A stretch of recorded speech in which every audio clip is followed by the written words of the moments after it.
Good afternoon, everybody. Welcome to the 2025 In-Store Specialty Retail Report, presented by Chatmeter. Thanks for joining our webinar. My name is Brandon Morgan. I'm with the Robin Report. We are a retail multimedia company, kind of reporting on everything retail. And I'm excited to be joined by Rachel Schultz.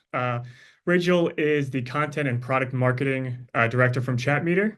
And we're going to have a great discussion today. We're going to talk about kind of what the customers really expect from their in-store experience and kind of talk a little bit about where the brands are doing things well and where they might be missing the mark and how they can improve. So Rachel, once again, thanks for joining us. Can you first kind of give a quick overview, a little bit about Chatmeter and kind of your role at the company? Yeah, for sure. I've actually been with the company for 2 years. And yeah, I do a lot of research into different industries, mainly looking at the reviews and what reviews are saying. We are a reputation management platform, and you probably may be wondering why a reputation management platform would put together this kind of research. Most reputation management platforms focus on things like keeping listings accurate. Are you responding to reviews? And, are you sending out surveys and are those generating reviews? Our belief is actually that customer feedback from those channels that you get in real time and can understand down to the location level and act on immediately. This is really what transforms your business. And I am also excited to share that as of yesterday, we have joined forces and been acquired by a company called Alchemer, which is the leader in survey and direct feedback. So very exciting times at Chatmeter. Awesome. Congratulations on that, Rachel. That's exciting news. Yeah, big, kind of a shift a little bit for us, but we're really excited for the next chapter. Awesome. So this report you guys developed, the in-store specialty retail report. Let's kind of just dive into kind of those findings and kind of have a great discussion about what you and your team kind of found from all your research. For sure. I mean, the first thing that we found, stores still matter.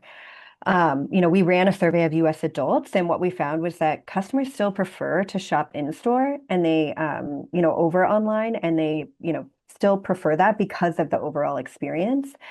It's interesting because I feel like since the pandemic, what's really changed is the expectations for those in-store experiences. So, you want faster service, you want convenience, that's really clear because when you compare that to like, hey, I'm shopping at 10 p.m. and clicking a button to check out, you're not really going to have the patience for like a long checkout line, for example. What also is interesting is that customers do have high expectations for associates. So really wanting that personalized guidance from a trusted expert, I think that's coming across more and more in the in-store experience. And what's interesting is when we started to look at like how are retailers really responding, we're seeing a lot of technology in the store. We're starting to see brands really try to bridge the digital and the physical world with things like smart mirrors, smart fitting rooms, even like omni-channel programs and loyalty and things like that. But the point of this report is to really figure out like, is that making a difference for customers? What do they really want for the in-store experience? And do these technology investments really matter? And what does really matter in terms of what's bringing people back to stores? So yeah, that's kind of the starting point for the report. Awesome. Yeah, so this is basically a synopsis of how we built the report. So we really dug into the data to get those answers. We looked at more than 500,000 customer reviews from retailers like Sephora, Ulta, Kay Jewelers, Macy's, some of these really big ones. It was about, I think, a year's worth of data. We tried to pull out both vertical specific and industry-wide insights. An interesting thing you might hear me talk about more is sentiment versus star rating. We find that sentiment is it's basically analyzes a topic for being positive, negative, and neutral on a 3-point scale.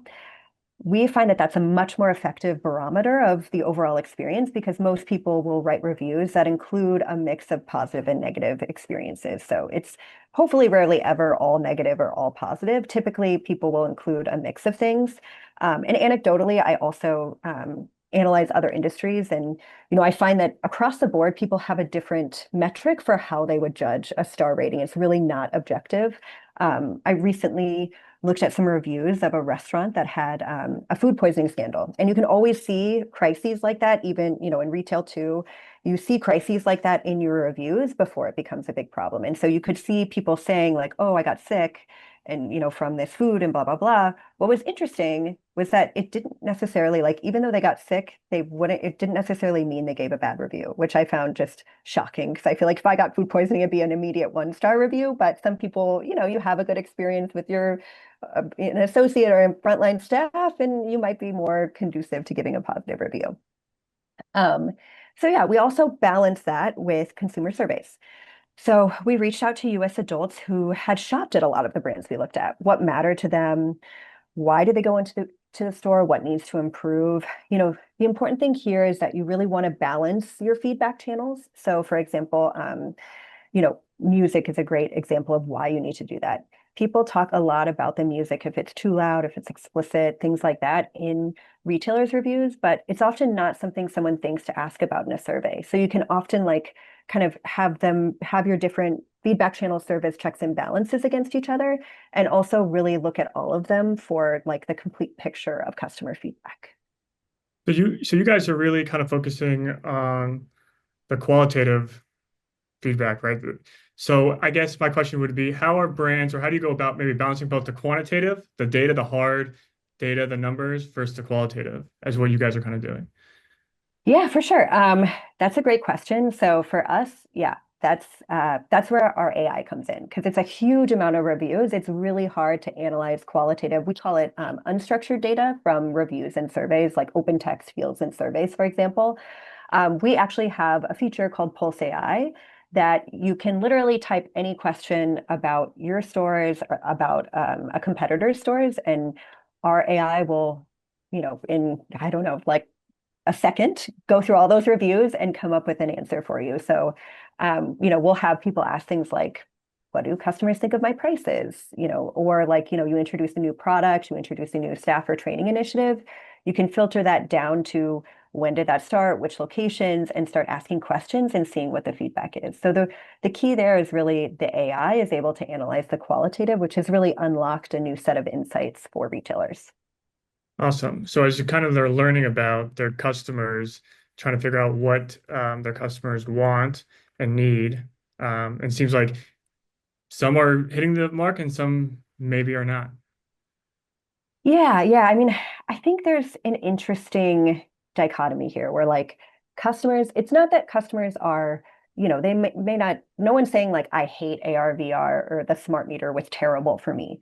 They're really not talking about it, but what they are talking about is the basics. How are the staff? How easy was checkout? Were the products in stock? I think some of these retailers get a lot of attention for, how they're like transforming this in-store experience. But at the end of the day, there's still real pain points with the customer experience in store with the basics. Yeah, I'm curious of your thoughts on the role that social media plays. Because I feel like that's where I first kind of thought about those in-store experiences that might be too flashy when they're investing in things that might look cool on Instagram or TikTok, but might not actually help the customer, have a better experience. So do you think that social media, that phenomenon of trying to, you know, get clicks and get views and get that engagement from these brands that they try to do maybe too much and they're kind of missing what the customer actually needs?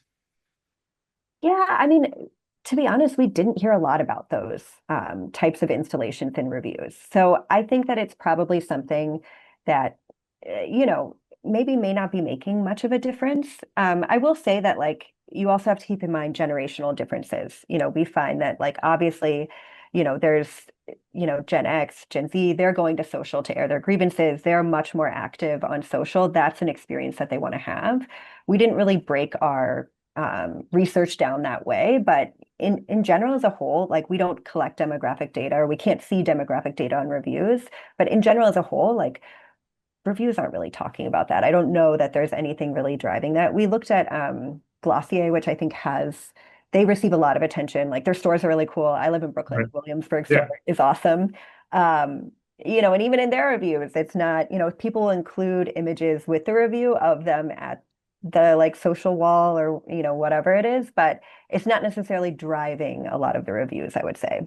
Yeah, and you mentioned Glossier. It's funny that you mentioned that because so I am based here in Columbus, Ohio, and they actually recently did a pop-up experience a couple months ago, and a few of my colleagues went and they had a terrible experience, Oh, and interesting. they were upset with the long lines. They weren't that customer experience part was missing, but they were but the fun aspect of it, the cool, activation was good. But they said that like they were unable to get help from any sort of employee, and they just felt like that missed the mark. They focused too much on the flashy part and missed that customer experience. But yeah, that's funny how you mentioned Glossier because they did something in Columbus, a short while ago. Yeah, I will say they're one store that they have t associates with tablets. Their checkout process is very different. And yeah, like you can see where like, you start to get flooded with people. All of a sudden you're like, what should be an easy process with associates floating around with tablets, that becomes a really painful one. So yeah, totally. I could totally see that. So, and just a reminder, before I take a little pause, that Q&A is open. We're going to do Q&A at the end. So I know I'm asking some questions throughout, but yeah, definitely have time. So just throw some questions in the chat and we'll try to get to as many as possible at the end. Back to it. So obviously after COVID, a big initiative of retail brands, right, was get people back into the store. So for you guys, what did you guys see as the bigger drivers of why people like to shop and why you guys have seen such a high increase of, willingness to go in store and have an in-store experience? Yeah, I mean, when we surveyed people and what we saw in reviews, it was pretty clear. I mean, inventory was the number one reason why consumers want to visit a store, but also the number one area for stores to improve. I think some of that is interesting you mentioned COVID because I do feel like there's like a hypersensitivity to inventory because even when like I think about going into a store, you kind of just you have those flashbacks to seeing empty shelves and being frustrated. So, I do think that that is definitely a reason that people are driving into the stores, but it's also one where consumers want to see improvements. And then sales and discounts not online for sure. Those were mentioned in 8% of reviews, and sales not available online were listed as the second most important reason for visiting a store in the survey. And dressing rooms and try before you buy. Look, I mean, more than half of consumers, 52%, said the opportunity to try products was the reason they go to stores versus shop online. Reviews mentioning this topic is up across every vertical we looked at, beauty, jewelry, and clothing, and 32% year over year, and up 58% in beauty. I mean, I can kind of see the very why beauty is so much higher because, it's a little hard to, you don't feel as comfortable trying something, or buying something without trying it on for like makeup and skincare. But yeah, I mean, it's across the board that people are very interested in trying on their products, and that's why they're going to the stores. Yeah, you mentioned the dressing room and the trying before you buy, and um, the employees of that are such a huge part of that experience, right? Just going on and trying on some makeup by yourself, in front of a mirror, you just might not know if it looks good or how to maybe I'll apply it correctly. And obviously, you can tell I don't know much about the beauty market as I don't tend to wear makeup, but you do need that employee. So you guys talked a little bit about kind of how the employees are kind of so key for this retail experience. Can you kind of talk a little bit more about that? Yeah, for sure. I mean, yeah, the employees are critical to the experience. We find this across every industry, not just retail.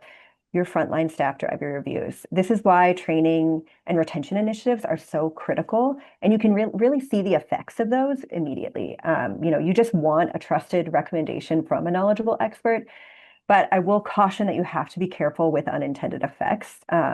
We had a retail client, their organic traffic was rising, reviews were holding steady, foot traffic was up, but their revenue per customer was down. And what was interesting was once we actually looked at the sentiment within the reviews and we analyzed, their reviews with our Pulse AI signals tool, what we found was that the consumers didn't trust the associates. And we connected that to an operational change that they made where they switched associates to a commission model. And so now all of a sudden, instead of pushing one product that you really trusted was, the consumer really trusted, the associates were pushing too many products and they were trying to push too much because they were on a commission model. And then all of a sudden, that consumer trust was broken. So I think it's really interesting that your employees can have such an effect, and any changes to employee mandates and employee policy can also have a real effect. Yeah, commission, because then you take a bet as like the car salesman gets such a bad rap, right? Because they work on commission. They're trying to sell you something. They're trying to push you. They're trying to make you feel that you might need something. And I can see how it's like when I go to the store, that's the last thing I want is trying to be pushed to buy something. And I'm curious if with brands you may have talked to, or I don't know if this came up in sort of the research, but maybe if trying to change the model in terms of being commission based, but like a customer satisfaction based, where maybe employees can get rewarded by by people who leave really great reviews and get compensated or rewarded that way. I don't know if you ever seen anybody talk about that, or is that something that you think might work instead of maybe that commission based model? Yeah, all the time. I mean, that's like a really great way to like, we have a lot of retail clients that will say, okay, you get mentioned in a review, that's a bonus. That's like things like that where, you can really reward those employees that are making a difference. We have tons of retailers that do that. They do that on the location level, they do that on their regional level. And, we send out a lot of our clients, they get daily reports of, okay, here's the reviews from yesterday, and they'll go through them with a fine-tooth comb and say, okay, I know which employees get the reward today. So I think that does make a difference. Yeah. And so once you get your clothes, got to check out. And I know this has always been a pain point. And this is a pain point across not just going to buy clothes or beauty products, but obviously when I think of it for me, like the grocery store is the biggest pain point for me specifically. When I'm in checkout trying to go in the grocery store. So for you, obviously, your research is showing kind of the same thing that we're still even in 2025 still can't figure out this checkout phenomenon. Yeah, I mean, checkout came up quite a bit. We saw 19% more mentions in reviews year over year. So when these reviews mention checkout, the sentiment is neutral to negative on average. Consumers consistently mention long checkout lines as an issue. So that's really the issue there. What's interesting is that in the survey we asked, like, what about mobile checkout? Did you try that? What about self-checkout? And what we found was that less than two-thirds of customers surveyed had used self-checkout. So they're frustrated with the checkout experience and the long lines, but either the self-checkout option wasn't available or they just didn't feel comfortable using it. We also found that only 16% of customers surveyed or consumers surveyed said that they had used like mobile staff with iPads, like the Glossier experience, for example. One of the things that we consistently see with things like this is that, we had a retail client that decided to implement a self-checkout system. But the issue is that with these technology investments, if you don't also empower the employees to be able to troubleshoot, it becomes frustrating for both employee and customers. So, you're like you're trying to check out, something goes wrong, you're looking at the employee like, hey, help me out.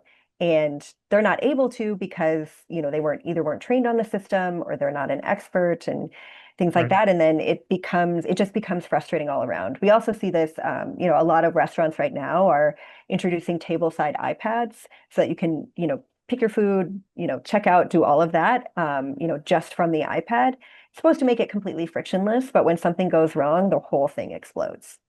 Yeah, and I do think I get wary of the whole frictionless checkouts. Even that restaurant's such a great example because there's a restaurant in Columbus that is literally no waiters or waitresses or no service up. It's literally iPad, and you'll see them when they bring it out, but there is no connection. And I feel like I feel like what people want in the store when they go to the store is that human connection. So yes, I get, you're trying to do the self checkout, the mobile checkout maybe to be quicker and more efficient, but is there a point where you're kind of then losing that opportunity to create a memorable experience or develop a connection with a potential, a buyer of yours? Yeah, I think you do lose something. I think that's, and I think we see that in reviews that, when your employees drive your reviews, it's like being able to talk to someone about your purchase, you know, even if they're not like, the one pushing you to buy it or just being able to talk to someone during the checkout process, it really does make a difference, I feel. Yeah, so I know like for restaurants, it's big. I see it all the time now. So hopefully, we can figure that out and try to use the technology to help us and not, create barriers for our customers. But as you talked about it before, part of going to stores is be able to try things on and stores might have different products, but may have what you want or need. So talk a little bit about how this inventory problem is affecting these customers. Yeah, I mean, inventory is a huge reason why customers are going to stores. They want to try and test the products before purchasing, but they're saying it's the biggest area for improvement. So almost 4 in 10 customers are having to ask to look for inventory not on the shelves. And we see this come up a lot in reviews. I think that when people go online and see that, like, oh, hey, this product is in stock at X store, and then it's not there, it kind of creates this mismatch between, what you expect and why you went to the store, and then all of a sudden there's disappointment. An interesting use of technology that we didn't see come up as much in reviews, but because it's a relatively new initiative, is that David's Bridal is using something called Endless Aisle, where it's an in-store feature that uses like these interactive full-scale digital touchscreens to give customers access to the online inventory. So I think that's an interesting use case of like solving the inventory problem where like you're in store, you don't see what you want, but then you can kind of look online. I think that is something a place where technology can really solve a real problem. I will say that like a lot of stores that will do you can kind of pick things up that you have things shipped to store and you pick up. The frustration there is that it's often all run through the same checkout counter. So that's something where then all of a sudden you're waiting in a long checkout line and you just need to pick something up that you already paid for. We see that a lot in reviews. So yeah. Yeah, I'm curious if when you're talking with brands and you might not obviously notice it obviously won't be coming up in reviews, but I'm curious if why brands struggle with keeping that inventory in stock. I know one of the brands obviously a little different because it's wholesale, but like Target is having a big issue with their inventory problem, right? And their shelves are empty more so than they have been in years past. So what are your thoughts, or if you, when talking to brands, how they try to keep up with that inventory problem, making sure that, when customers are coming to the store trying to buy something that they have what that customer would want? Yeah, we haven't really done a lot of research on that topic. I mean, I think we typically just focus on, the after effect of that, of Yeah, consumers saying that it's an issue. Um, I do think that there is just in general like a heightened sensitivity to inventory issues since COVID. I mean, yeah, I'm not saying that it's not a problem and that it's all in everyone's heads because I've seen the empty shelves. right, I know that, but I do feel like there is like a not a hangover effect, but yeah, for lack of a better word, like a right. hangover effect where you have that mentality that like, will it be in stock? And I'm going to be super mad if it's not. Right, exactly. And I've been to stores, when I went recently to a retailer out in Columbus and Easton in their mall, and they didn't have a sweatshirt in the size large, which is I would say probably one of the more common, sizes. I would say the majority of people are in that large category. So it's disappointing. I left and I was just so frustrated. I ended up not even ordering it online. Like I was just like, all right, I'm done, So it is can be definitely an issue for people who are, going there for that particular project, product. Yeah, yeah. I mean, and I think it's just something that like it causes so much frustration because you just want it. I Yeah, run marathon every year and there's a big convention center and it's a madhouse and yeah, they never have a right. size medium t-shirt. They have, Yeah, and I'm always just like, why? But it's just something that it's like I think it's hard to predict. And yeah, I sure. think there's still just, some sensitivity to it. Yeah. So in your report, you guys kind of took a look at three different, sectors of retail, and you kind of started with beauty here. So kind of tell us a little bit about what you kind of found in this space particularly. Yeah, so we looked at the top beauty retailers, Sephora, Ulta, MAC Cosmetics, as well as the brands getting attention for being forward-thinking, like Glossier. What we found is really clear. Consumers are just seeing a decline in the basics. Checkout, service, inventory, they want to see improvements there. They're unhappy. What is really interesting here is that they're talking a lot more about personalization, 24% more year over year. And in our survey, 38% of consumers who shopped at a beauty store asked for a personalized recommendation from a staff member. And 46%, yeah, the service is just not there though. I think that's the key. Consumers trust associates in the beauty store to provide guidance. Turning associates into your trusted expert is really driving customers back into beauty stores, but you have to get it right because I think there is a level of expertise, and especially with makeup and beauty, because it is so personal, there you only have one foundation shade and like one skin type, and you want to talk to someone about it, and getting a recommendation, it kind of simplify the experience and streamline it for consumers. But just something to keep in mind that, you have to be able, the associate has to be able to do that, which, that's where we're really seeing the knowledge gap. Right. And is there, I know you obviously the brands you reviewed, and obviously we mentioned Glossier a couple of times. Is there any other brands that you see are doing this kind of really well, that personalization experience? Um, I think everyone was pretty similar, and I'd have to go back Mhm. into the data to really look at it, but I would say everyone was pretty similar in the beauty industry. Great. There And wasn't then one standout. as we move to jewelry, kind of some similarities, I'm sure, to beauty in terms of, that personalization experience, wanting that knowledge. So talk a little bit about what you guys found in the jewelry retail space. Yeah, I mean, we are seeing a little bit of a different story. Customers are consistently mentioning staff, and the sentiment is really positive. So, out of all the categories that we looked at in the jewelry sector, staff mentions in reviews were the most positive. On the opposite side, so returns are an area for improvement. We saw a lot of reviews mentioning return policies that were not clearly communicated at the time of purchase. So then when you're making a trip back to the store to return a product you were unhappy with, and then you're not able to, that kind of creates this negative feedback loop. Um, so I think that's an area, especially when you think about jewelry is often a common gifting item. That's an area where I think if jewelers really focused on, okay, how do we clearly communicate what the policy is here? How do we make sure that, customers understand? And when they come back to the store to return something, how do we make it work? I think that's really important. The checkout story is interesting. I mean, sentiment improved 7%, but mentions dropped. So that's probably a sign that consumers are really starting to appreciate the changes to the checkout process that jewelers are making.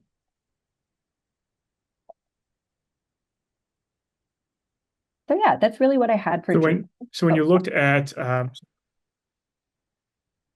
God. Sorry. sorry about that. I was curious when the brands you looked at, you had some different ranges in terms of more some higher end type jewelers, and then some obviously some maybe at the mid level lower end. Did you see any differences in terms of where the brands, say like the Tiffany's, have higher scores or higher reviews because of the high-end service they may offer because of maybe the clientele that they're attracting? Did you see any sort of differentiating factors in terms of the types of jewelry brands you're looking at? Yeah, I mean, we did look at like on the lower end, we looked at Claire's, Pandora, and then yeah, on the high end, we looked at Tiffany's. And I think what's interesting is that the Tiffany's, like the staff reviews are positive, but you also have to keep in mind that like, the expectations are much higher. You're not Right. expecting as much from a Claire's retail associate, their personalized recommendation, than you are from a Tiffany's associate. So that was kind of, it's interesting because, even at both extremes, I think we saw like a consistency across the board. People are happy with the staff, but I'm sure that the Tiffany's employees is providing a much different experience than the Claire's employee. Right. And then with the returns, is I'm curious if there was anything in your research that's gave a reason kind of what the pain points were. Specifically, obviously, it's a higher end purchase, right? You're spending tens of thousands of dollars potentially. Was that a hindrance where like you're paying so much money, so the return process, the jewelers are not as flexible in terms of that return process? Well, we didn't really analyze the policies themselves. We mainly looked at like we kind of trusted the customers to tell us, we Yeah, always trust the customer to tell us what's happening or what are they perceiving about the policies. And yeah, I think the issue is mainly the like communication. Like there's just confusion around right, return policies. And I think that's something that like especially with gifts, gift receipt, things like that, like you really have to make sure that that's really clearly communicated. right. No, that makes sense. And then in the last kind of sector you guys looked at was kind of in that apparel retail. Yeah, yeah, this was super interesting. So, I mean, returns are a huge issue. Same, very similar to jewelry. It's 41% growth year over year. I mean, that's huge. what we're hearing is that same thing. Returns are not clearly communicated. We see that a lot with like defective merchandise, needing a tag, receipt, final sales. It can be kind of complicated. And then what we also found was that the staff working with customers on their returns, when we looked at like the outliers that like, sometimes there would be like a couple positive reviews sprinkled in. A lot of times the difference was that the staff member like apologized for the item not working out or really empathized with the customer about the confusion or frustration that they were experiencing. And I think that's interesting because a lot of times, like there are some stores that, they have a model where there's this, separate returns desk. Sometimes it's at the same checkout desk. It's really a different type of experience for the customer. So you almost want to make sure that the associate is trained, to provide that different type of experience. I think empathy from the associate really goes a long way with returns. Um, I think, the dressing rooms, you know, this really could become an emerging issue. This is something, sentiment declined, mentions grew. I think customers are becoming frustrated with the inability or difficulty to try on items. They're going to the store to try on the items, and then you're in the dressing room. And like we saw complaints about messy dressing rooms. That was like pretty consistent, a lack of staff in dressing rooms. So when you think about inventory, if you don't have the size and you're trying to find a staff member to help you find the size, it can all be a little bit frustrating. But yeah, cleanliness was actually the one that surprised me with dressing rooms. That came up quite a bit. Yeah, and I know I want to shout out a brand because I think they do the dressing room really well, and they actually just opened up a store in Easton, out here in Columbus, Altered State. I don't know if you've ever been to an Altered State. Oh yeah. But their new designed flagship here in Easton, they redid their dressing room experience, and it is feels like more of a communal type of experience. They have couches in there. They have the really spacious dressing rooms. It's clean. Like it looks like you would want to go and hang out there and try on a bunch of clothes, not just the one thing you bought. So I think as a brand, they do a really, really I think great job with their dressing rooms. Yeah, I mean, when you think about it, like, I mean, at least for me, like I only want to go to the dressing room once. I don't want to go back. Once I try things on, Right. that's almost like my first step before checkout. So, the more that you can get someone that's almost your last chance to get someone to try clothes on, Yeah. is at the dressing room. So making sure that like there's someone there to help. I think having your name on the dressing room and writing it and making sure there's staff available, I think that does make a Yeah. big difference. Something else we saw is the checkout. We saw mentions go up, but sentiment go down. So I think what's interesting here, what I noticed in, just anecdotally in a few reviews, is that customers are being asked for a lot of personal information for their loyalty programs. Uh, you know, Sometimes it can feel invasive. I think, Yeah. as we see this, explosion of omni-channel and things like that, like obviously you want to connect a customer with their email, you want to capture that email. But sometimes customers might feel like, okay, why are you getting my phone number and all this other stuff? I don't want you guys calling me. I just bought a candle or whatever, Yeah. Yeah. No, I always feel like they're inundated with all these promotions. You should just think of your emails. You're always getting promotional emails on stuff every time you buy stuff. So I know it can be overwhelming for people to be like, oh, another thing I'm gonna have to get an email for, or another app I may have to or need to download because I need to take advantage of X number of rewards, or like the credit card system. I always think that's funny where each brand has their own credit cards that I need. I'm gonna have like 10 credit cards like that I definitely do not. I need another one. Yeah, yeah, I'd be interested. I mean, we haven't done any analysis on the credit cards, but it does feel like, I don't know if it's outdated, but it just, I feel like, I don't know, like for me, I'm checking out. I want to get out of there. I don't want to, I'm like, I'm not going to sign up for a credit card on a whim at a checkout, Yeah. but maybe that's just me. Not for like 10% off. I'm gonna need a bigger discount when I sign up. So Yeah, yeah. No, totally. And I need to be there like a couple times. I don't live that close to a Macy's and they always push the credit card on me. It's yes. like, do you know how hard it is for me to come here? Like, I'm not signing up for a credit card. So we've talked quite a little bit about personalization. So talk a little bit about the importance of it as you're seeing it, and then obviously some brands still are kind of lagging behind. Yeah, for sure. I mean, like the stats here are really clear. Like people want personalization, but the sentiment is not quite, it shows that the expectations are not being met. I think this is where there's really a training and knowledge gap for employees. You have to be able to have your employees function as those trusted experts. I think that's really important. Yeah, and I mean, I think it's hard though to get it right because then all of a sudden you're investing a lot in training, and then how much are you overwhelming your staff? I think that there's brands that are constantly introducing new products in store and trying to really getting up to speed for everyone. That takes a lot of investment, but I think it is really key to get that knowledge gap closed for your associates to provide personalized recommendations.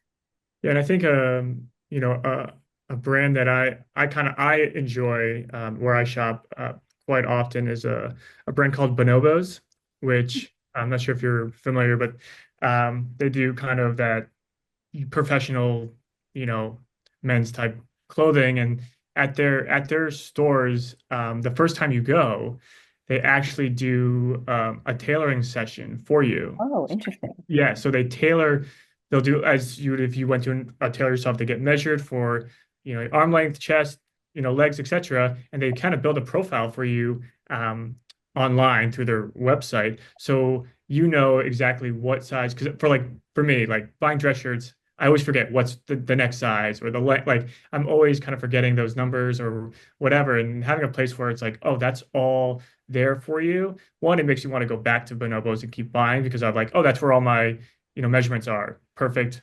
Buy. And then also it was just a cool personal experience where you got essentially, 15, 20 minutes with an associate who's talking through kind of what you're into because they have not just dress codes, but they have jeans and they have a golf line and stuff. So they have a bunch of stuff. So I think that's one of the where the personalization I thought, really worked. And it made me, when I went to the first time, turned me into a loyal customer where I buy a lot of my, especially work clothes through Bonobos. Yeah, yeah, totally. I mean, I can totally see that. That's a great that would totally make a difference for me. I mean, the only experience that I've had similar to that is just, whenever I was doing my son's, his we had a baby shower, so I was doing his Yeah. gift list. And I felt like that was where I really got a lot of personalized recommendations and guidance. And, it was really nice because, you know, I felt like, oh, I'm talking to an expert, and it was Right. really nice because they talked to me about what my situation was. And this was at Bye Bye Baby. They talked to me about like, Yeah. I'm on a third floor walk up. I can't have a, 30-pound stroller or something. So they were able to really like talk to me about my experience and provide that. And yeah, it totally makes a difference. Right. And just like it said, didn't cost them anything extra. It's really just listening, being there, and just providing that connection between the brand and the clothes and you. It's really, I feel like something that can be done with just a little bit of thoughtfulness, from the brand side. Oh, for sure, for sure. And I mean, that's a great example of where technology would make a difference, like you can make it easy for, I'm sure that there was an iPad right there to help Yeah, input the right, data and things exactly. like that. Yeah. And it's a great segue, Yes. Rachel, into kind of how technology isn't really as, I guess, beneficial as we maybe thought it would be or could be. Yeah. I mean, look, I think that like the key thing is for technology is it solving a real issue? I mean, what we're seeing with low adoption, QR codes, kiosks, the high adoption stuff, buy online, pick up in store. I mean, that's your inventory, the checkout, the apps. I think that those are solving inventory, those are solving checkout problems. I think that's where you need to focus your technology investments for the in-store experience and then go back and measure, did it actually make a difference? I think that's where like a lot of brands have why we're kind of missing the mark is that we're not being as thoughtful with measuring what's happening in reviews related to these and even pairing that with surveys and things like that. So Yeah, I think you're right with, not measuring or implementing data or technology that doesn't actually solve a problem. Like you said, like BOPIS, that solves a problem, right? But yeah, does a VR headset in an American Eagle store solving a customer's problem, maybe not. Like, I'm not here to say yes or no, but when you're using technology, technology is supposed to make things easier and solve a certain problem for your customers and employees, right? Not just your customers. And, it is interesting to see some of these brands trying to do these cool, innovative tech things, but then, yeah, they're just maybe falling flat. Yeah, yeah. I mean, I think, I'm not saying that there's no place for technology in the store, but I think, you really have to focus it on, really understand what is the customer experience that you want customers to have. And then where are their gaps? Where can technology maybe help out? And I think, like the staff with the mobile apps in the checkout line, or like things where you see that and you can see that pretty clearly where your gaps are in your reviews and in your Yeah. survey on social, things like that.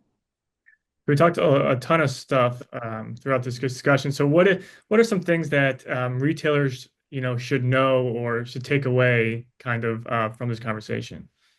Yeah, for sure. I mean, I think, the key message here is really basics matter. Staff, checkout, inventory, returns. These are really, really important and will always be important to your customers. I think, invest in personalization, but make sure that investing in personalization doesn't mean investing in a tool. It also means investing in your associates to make sure they're able to support that experience. Focus on tech that solves a real issue.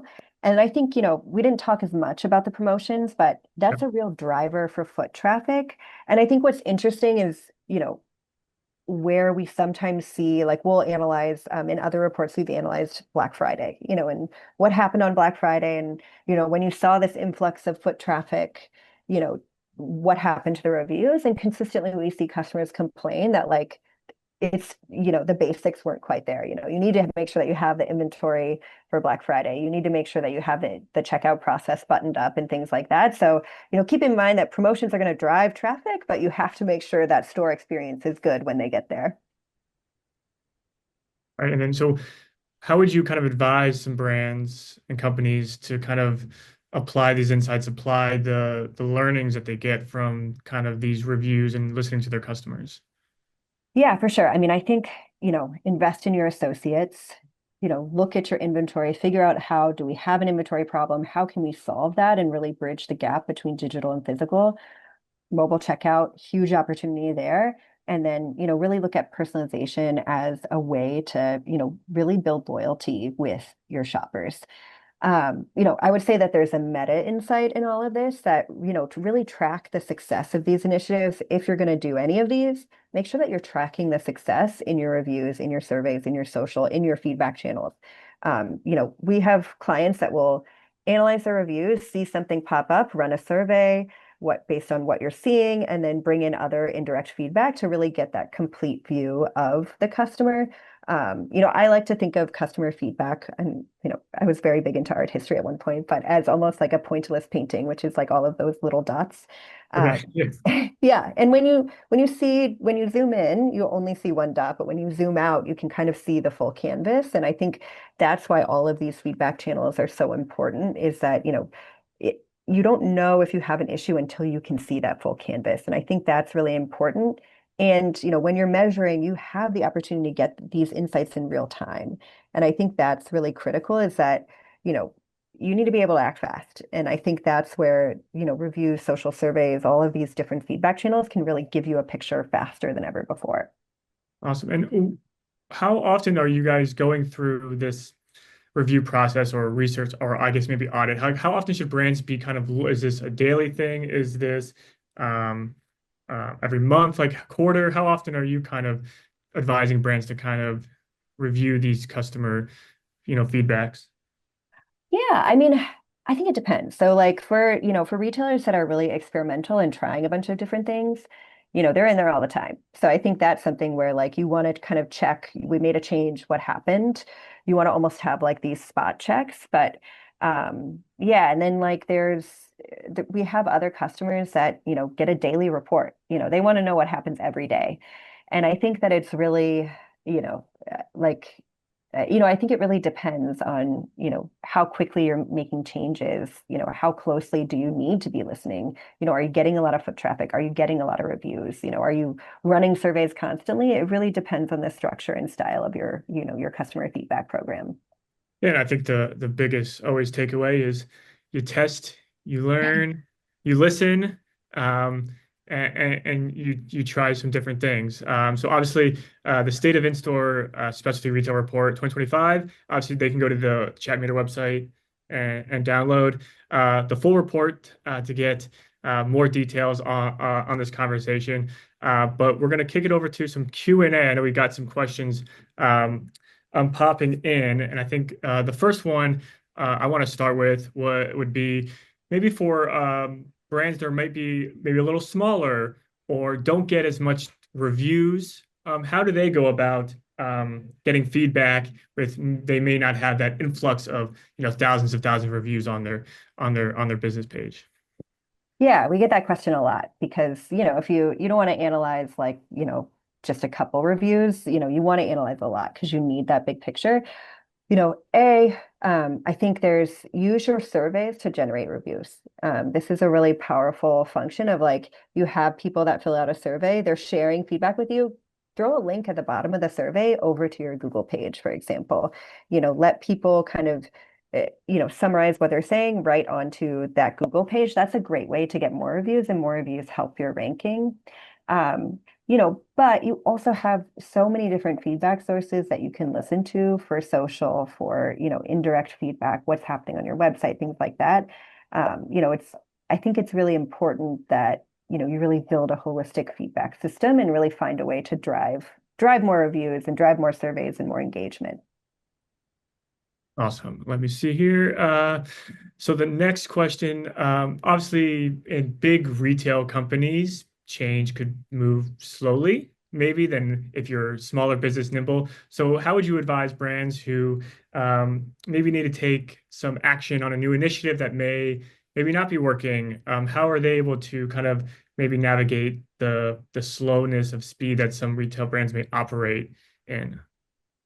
Yeah, I mean, that's a great question. I mean, we work with really big retail chains, and I think the ones that are really successful with moving quickly, their marketing team, their operations team, their voice of customer team, like they're all very, very keyed in together, and they have a shared set of goals. There's a lot of talk about like CSAT scores and NPS and things like that. And, I'm not here to say that like the NPS score is not relevant. I think whatever metrics that you can put in place that really drive shared action and effort towards your goals, that works for you. I think that it's really just about alignment across the board and really making a commitment. Like we hear a lot that like, oh, reviews really only paint pictures of extremes. We hear a lot of that from retailers. And I think, there has to be almost a mindset shift that like your surveys, your reviews, it's not, you really can listen closely to them now. You really can take action quickly. And there has to be almost a mindset of like, okay, this is really our kind of in-moment feedback program that we're able to take advantage of. So it's kind of both like a value shift and an operational shift, I would say. Awesome. So this question is the 16% mobile checkout because retailers don't offer it, or because customers don't realize they can check out via mobile devices anywhere in the store and prefer to wait in for the cash wrap or the in-person checkout? So obviously it was stemming towards one of the earlier slides. Yes. Yeah. So we just asked people if they had the experience. So Okay, whether the retailers, I think retailers are a bit mixed. Like some retailers will have mobile checkout. Like they don't always just roll out mobile checkout across the board at every brand and at every location. So they might roll it out at some stores. So we just asked people across the board, like, have you had this experience? So it could be because it wasn't offered. It could also be because they didn't want to. It's all very possible. great. So what are the drivers of opting out of a store to go somewhere else? Is it different by vertical, or do you have a percentage of people that opt out connected to each driver? Um, that's an interesting one. I mean, hmm. I think that like, we didn't ask about why you decided to visit a different retailer, to be Yeah, frank. We do a lot of competitive intelligence on the brand level, and I think it would probably vary a little bit too much by brand for us to speculate on that. Um, but yeah, I mean, I think loyalty is like such an interesting and hot topic for, every brand. I mean, one bad experience can totally destroy your loyalty to a specific brand. So I think, yeah, that one's a tough one, but no, we Yeah. didn't really ask about that. And then, what are your thoughts about gathering data at the POS, such as zip codes, loyalty programs, surveys, etc.? Do you guys do any of that stuff, or do you advise brands on doing Uh, that? we don't really advise brands too much on doing that. I mean, we have a lot of integrations, but I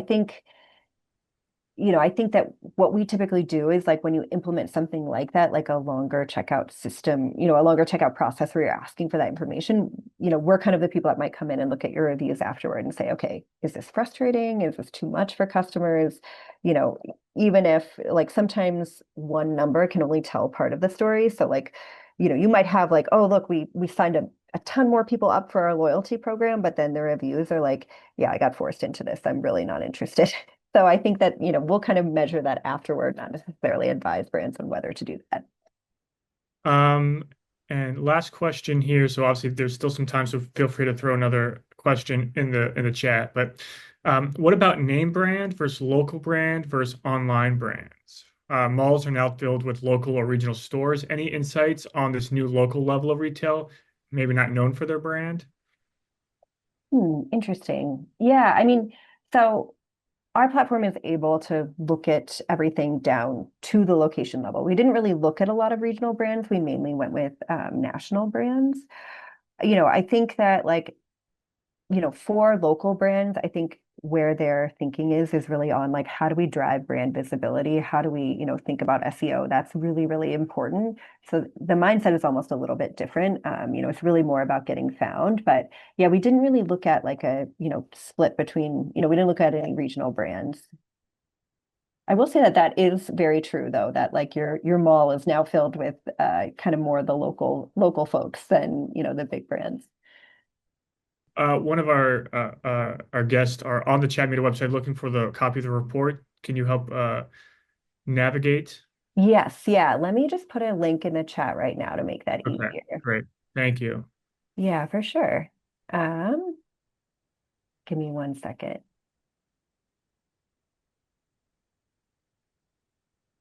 There we go.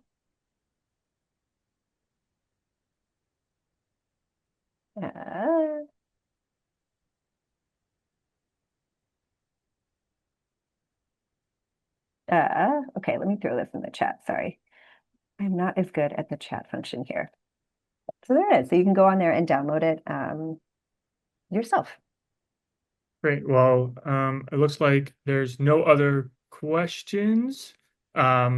So once again, Rachel, I really appreciate it. The conversation. Obviously, head over to Chatmeter, click that link, download the report. You'll get so much more information than what we kind of discussed here. But Rachel, if any other, parting words of wisdom before we head off to the rest of our afternoon. Oh no, I didn't think of any parting words. Well, I hope everyone has a great Um, afternoon. Sorry. Have a great afternoon. And yeah, if you have any questions or you want, we do review analyses and we'll look at feedback for brands all the time. So feel free to reach out to us on our book a demo page. Awesome. Thanks again, Rachel, and thanks again for everybody taking time out of their afternoon to join us. And hope you enjoy the rest of your Thursday and a great weekend ahead. Thanks, y'all.